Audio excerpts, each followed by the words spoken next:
দিন হযরত পীর সাহেব হুজুরের সনদ আছে, বলে তার পীরকে মরহুম ফজলুল করিম রাহমাতুল্লাহ আলাইহি, বলে মরহুম ফজলুল করিম রাহমাতুল্লাহ আলাইহি পীরকে বলে কারি ইব্রাহিম সাহেব রাহমাতুল্লাহ আলাইহি, বলে তার পীরকে বলে গঙ্গুহি রাহমাতুল্লাহ আলাইহি। এরকম করতে করতে একেবারে মুহাম্মদ রাসূলুল্লাহ সাল্লাল্লাহু আলাইহি ওয়াসাল্লাম পর্যন্ত পৌঁছবে। বলে এটা ব্রেক হয়ে গেলে তার কোনো দাম নাই, এজন্য সিলসিলা চলতে হবে, সনদ চলতে হবে। এই সনদের নাম হচ্ছে দিন। আমাদের সনদ আছে, ধারাবাহিকতা আছে, আমাদের উস্তাদ আছে, আমাদের আকাবের আছে, আমাদের বুজুর্গ আছে, আমাদের কোরআন আছে, এর সাথে আমাদের হাদিসও আছে। শুধু কোরআন দিয়ে চলা যাবে না। এই ভণ্ডের গোষ্ঠীরা, এই প্রতারকরা, তারা শাইখে চরমনার বিরুদ্ধে লিগ্যাল নোটিশ পাঠানোর ষড়যন্ত্র করেছে। কি কারণে? ওদের বিপক্ষে কথা বলার কারণে। এই বাংলাদেশে স্বাধীনতার পর থেকে আজকের পর্যন্ত ক্ষণে ক্ষণে সময় সময় ইসলামের বিপক্ষে কথা বলার কারণে তাবলীগ জামাতের মতো বিশাল এক জামাত, যেখানে 60 সালের মোনাজাতের জন্য আমাদের ওলামায়ে কেরাম সেখানে চলে যেত, সে মোনাজাত ধরবে, আমরা ধরব। কিন্তু যখন সে ইসলামের বিপক্ষে কথা বলেছে, মুসা আলাইহিস বিপক্ষে কথা বলেছে, রাসূলের বিরুদ্ধে কথা বলেছে, ইসলামের রসুল নিয়ে কথা বলেছে, আমরা আমাদের দেশের ওলামায়ে কেরাম তার বিরুদ্ধে ফতোয়া দিয়ে, দেওবন্দ তার বিপক্ষে ফতোয়া দিয়ে তাকে আস্থা করে নিক্ষেপ করতে 1 সেকেন্ডও দেরি করে নাই। যদি শাইখে চরমনাই যদি কোন একটা টার্ম অফ সিরিতেও কোরআন এবং হাদিসের বিপক্ষে কথা বলতেন, এদেশের বাইতুল মোকাররমের জাতীয় মসজিদে আমাদের জাতীয় একজন গর্ব করার মতো একজন মুফতি আছে, মুফতি আব্দুল মালিক হাফিজাহুল্লাহ। এদেশের লক্ষ কোটি আলেম আছেন যারা জীবনের বিনিময়ে ইসলামকে মহব্বত করেন।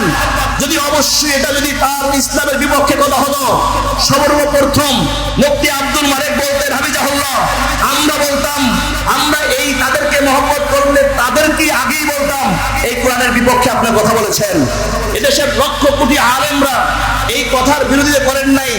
তুমি এই সুপ্রিম কোর্টের, হাইকোর্টের, ম্যাজিস্ট্রেট কোর্টের তুমি কোন বিচারপতি এবং আইন হয়ে গেলা, আইন বিভাগের ব্যক্তি হয়ে গেলা, তুমি কোন বড় ব্যক্তি হয়ে গেলা? আলেম ওলামা যেটাকে ভুল বলে নাই, তুমি কোন সাহসে এটাকে ভুল বলেছো? কোন সাহসে তুমি নোটিশ পাঠিয়েছো? তুমি তো প্রত্যাহার করো। শাইখে চরমনাইর বিপক্ষে যদি কোন চোখ পরে দেখানো হয়, ওই চোখকে উপড়ে ফেলা হবে, হাত দিতে হয়, ওই হাতকে ভেঙে দেওয়া হবে।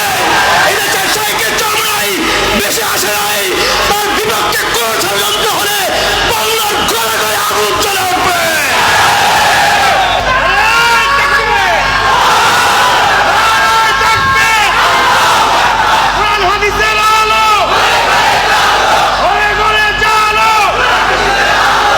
হাদিসের আলো।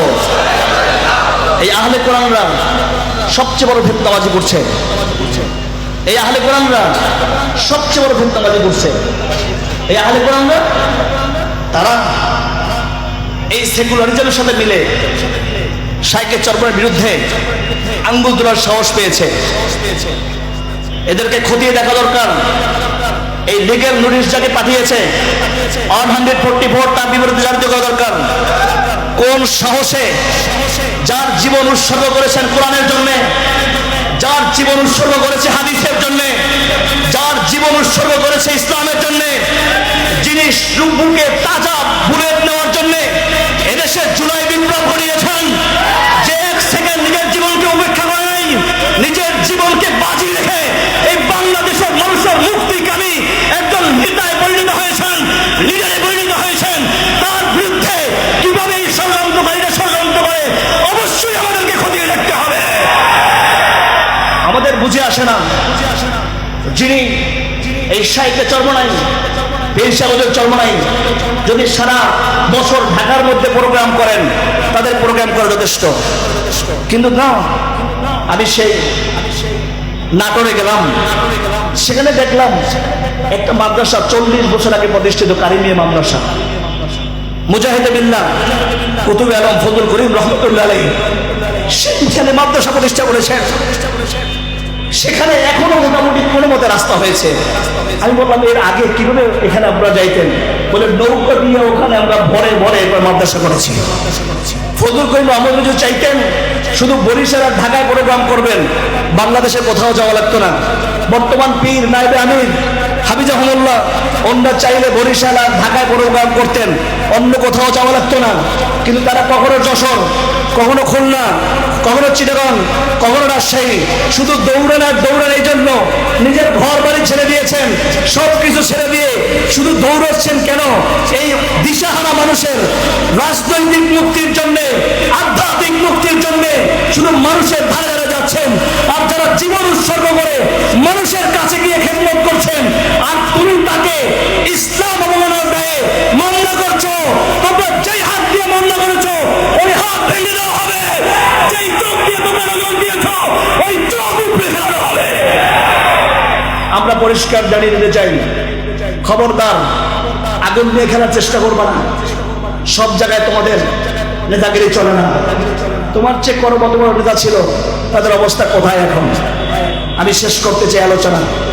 বর্তমান সময়ে আহলে কোরআনদের চাই আর বড় কোনো ফিতনা নেই। সোচ্চার হতে হবে। আহলে কোরআন যেখানেই পাবেন আমাদের কাছে ধরিয়ে দিবেন। এই আহলে কোরআন